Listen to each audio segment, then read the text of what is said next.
Good morning, Lourdes. Good morning, Maria. How are you today? I'm doing well. How are you? Pretty good. Yep. Amazing. Well, hi everyone, and welcome back to Coaching Conversations. I'm Maria Sabio. And I'm Lourdes Lafer. Thanks for joining us. And be sure to watch to the end where we'll leave you with some practical practices that you can start using right away. Today, we're digging into something that's simple but quite powerful. How to banish those upsetting and unwanted thoughts and find your way back to peace. Yeah, that does sound almost too good to be true. But what I think that people would be surprised, and I think you'll be surprised, not you, Lourdes, you, the audience, if I told you that your mind is wired to do exactly that. It's just it has a need to learn it. Well, let me back up. You just need to learn how to use that power on purpose. Yeah, I mean, because we all get stuck in those spirals, right? Ruminating on worries, beating ourselves up, replaying what went wrong. But there's a way out. And today we're going to walk you through that. Yeah, I used to do that a lot, actually. I would realize that um, I was having an argument in my mind, right? And I'd be like, wait a second, what am I doing? Why am I wasting my energy doing that? But I don't do it anymore, or I catch myself faster, is what I should say. But I could be brushing my hair, and all of a sudden it would be like I'm having a conversation from something that hasn't even happened yet. And then I realized, wait a second, what am I doing? Let me focus back on, you know, my hair or whatever it is that I'm doing. Yeah, But yeah. Sorry. yeah, you too. Absolutely. I mean, just this morning, Okay. I was thinking about something that obviously it's the stuff that we find upsetting or kind of throws us off. We're not we're not ruminating on picking daisies, right? Right. um, and I was like, you know what, done. It's like, why am I spending my mental energy on this? It is what it Right. is, and it's like, let me refocus. Let me refocus my mental energy, my thoughts on where I want them. It's right, that power of being intentional with where your energy goes. Um, yeah, Yeah, no, definitely, definitely. But let's start with the basics, right? The thoughts that upset you, they're not facts. They're just thoughts. And here's the real kicker. They don't have to run that show. So modern psychology calls this cognitive restructuring. The idea is you can challenge these thoughts, see them for what they are, and swap them out for something more balanced, more practical, a directive that that pushes you off of that. um, it's for you to gain that balance. It's like cleaning the lenses through which you see the world. And I love that metaphor again because it's about shifting your perspective. It's not just about shifting your perspective on what's occurring outside in your world. It's also about shifting the perspective of what's going on in your mind. absolutely. And mindfulness is a huge part of this. Neuroscience shows that when we practice being present, just um, noticing our thoughts without judgment, we stop feeding the negative ones. The brain actually rewires. So you get better at letting go. And, I just love this from Jon Kabat-Zinn. You are not your thoughts, you are the awareness behind them. So when you see your mind as the space where your thoughts come and go, not the content itself, it changes everything. Yeah, no, absolutely. So the thing is, why do we get stuck in these upsetting thoughts in the first place? Why do our brains create this, this drama? It's just like loves this drama. But it's from an evolutionary perspective. Um, our brains are wired to spot threats. It's a survival mode. And so negative thoughts get amplified because your brain wants to keep you safe. And so it's also creating these imaginary threats because that part of you has nothing else to do because you haven't given it something else to do as well. But here's the catch: your brain can't tell the difference between a real threat and a thought about a threat. So you can end up stuck in this loop, reliving anxiety or regret that it no longer actually serves you. And that's where self awareness is key. When you catch yourself spiraling or in a loop like Maria and I just described, take a moment, take a breath, and remember, this is just my brain doing what it's meant to do. And I get to decide how much power I give it. Yeah, so you catch that thought, now what, right? Now how do you erase it? So these are steps that actually comes from, ancient wisdom.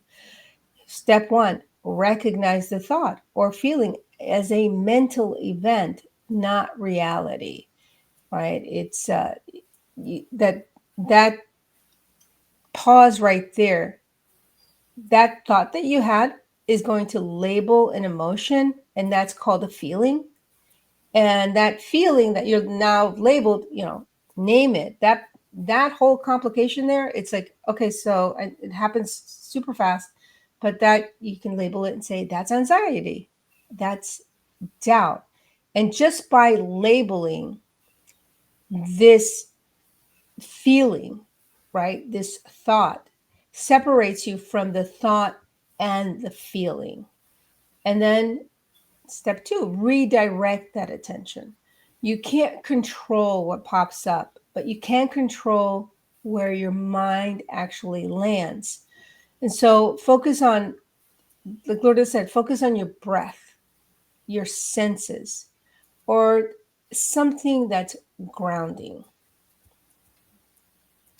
Yeah. And step 3, challenge it with evidence. Ask yourself, is this true?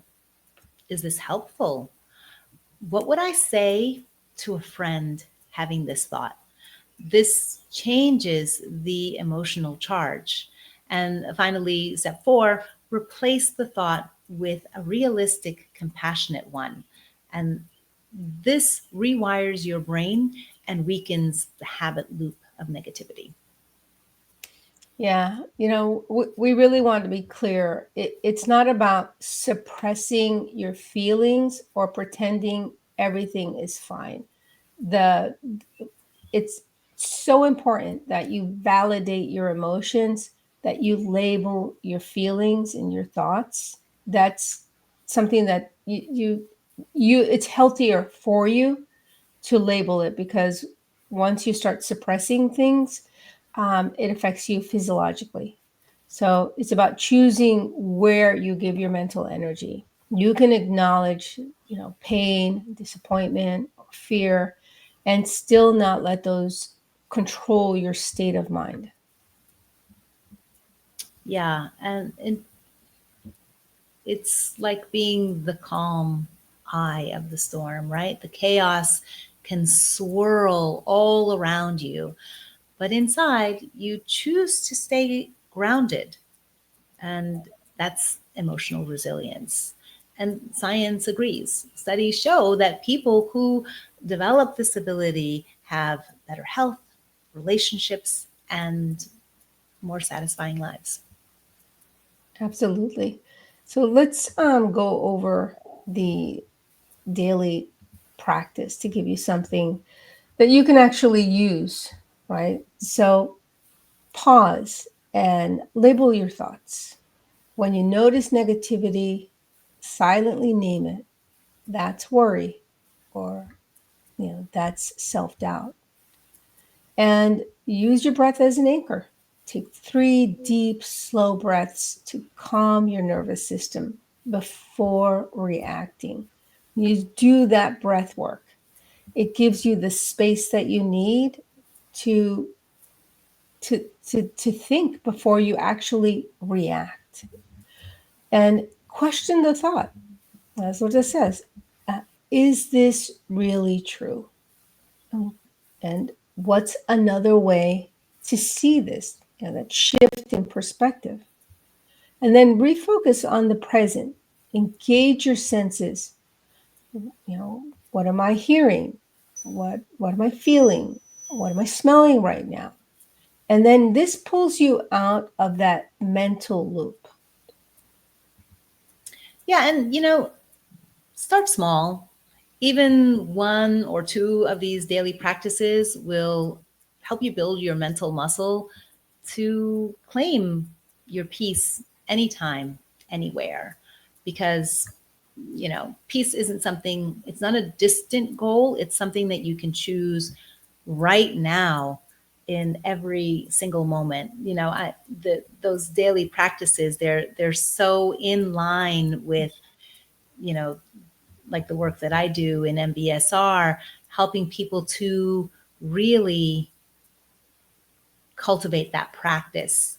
That is, it sounds really big to say it, but it's really life changing. I know that was my experience when I first discovered, mindfulness based stress reduction. That it really is this program, this practice that is quite impactful. And it's like they say in AA, you work the program and the program works. But I diverge. Let's wrap up the show. Sure. Okay. So let me we'll leave you with this powerful thought from Marcus Aurelius. How easy it is to banish and erase every upsetting or unwelcome thought and gain immediate and complete tranquility. You have the power, so use it. And don't forget, we're here walking with you in this path, this journey to that emotional mastery and the emotional freedom that you gain when you are the master of your thoughts. Yeah, thank you so much for spending time with us. I was just telling Maria right at the start of the show that this time that we have together, where we're sharing this information in the hopes of doing good, right? Making these tools accessible to everyone. It's a space where just everything else kind of just falls away, and we're completely focused in, what we're saying, what we're doing, and that for me is a balm to be able to, just really be present, really be in this moment with Maria, sharing this information. So thank you for spending time with us, and take care of yourself, take care of your mind. And if you'd like to support our work, don't forget to like, follow, and subscribe. Thank you.